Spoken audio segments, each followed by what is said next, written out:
Autre dossier sur lequel le haut-commissaire sera très attentif, la lutte contre les stupéfiants. Vous le savez, la semaine dernière, un voilier transportant 423 kilos de cocaïne a été découvert. À son bord aussi, 2 hommes. Le capitaine âgé de 55 ans qui réfute toute implication et un matelot de 46 ans, lui, reconnaît les faits. Ils sont poursuivis pour détention et transport de stupéfiants et délits douaniers de contrebande. Ils seront jugés le 20 octobre prochain. Une saisie qui confirme une fois encore que la Polynésie est bel et bien sur la route des narcotrafiquants. Le procureur de la République, Hervé Leroy, répond à Gilles Taoutou. L'Australie, manifestement, pour les narcotrafiquants, est un marché important, captif et lucratif. Donc, ces narcotrafiquants ont un intérêt évident à faire naviguer des voiliers remplis de cocaïne à destination de l'Australie, puisque vous savez que effectivement, le trafic de cocaïne entre l'Amérique latine et puis les États-Unis, il y a eu beaucoup de coups qui ont été portés. Et puis entre l'Amérique latine et l'Europe via les Caraïbes, là aussi, il y a eu des coups importants qui ont été portés. Et ces narcotrafiquants doivent se dire, mais on a aussi un marché prospère et florissant en Australie, empruntons la route du Pacifique. Et en attendant le jugement, le capitaine a été placé sous contrôle judiciaire. Le matelot, lui, en détention provisoire. Et depuis presque 2 ans maintenant, l'Office anti-stupéfiant a son antenne en Polynésie. Les interpellations sont mieux organisées et plus précises. On sait qu'aujourd'hui, que la Polynésie est une destination transit sur la route de la drogue, Natacha.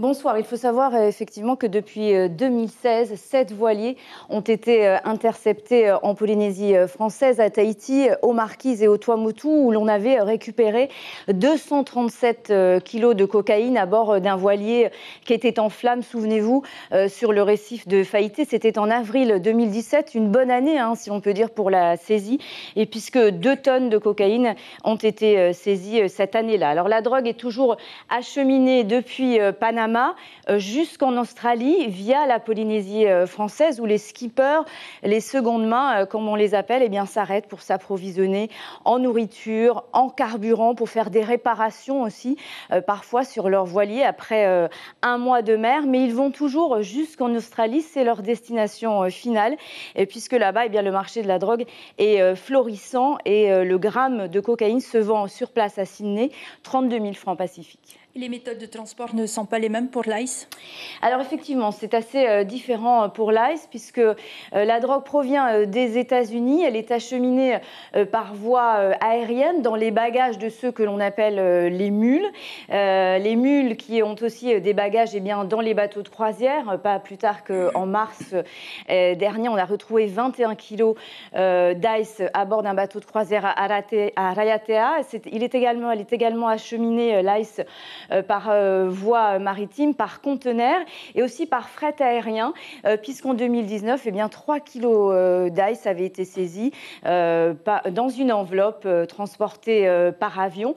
Au total, en 2021, ce sont 18 kilos d'ICE qui ont été saisis en Polynésie française. Il faut dire que la lutte contre les stupéfiants est plus efficace depuis la mise en place en Polynésie de l'Office anti-stupéfiants. Alors oui, vous en avez parlé juste avant.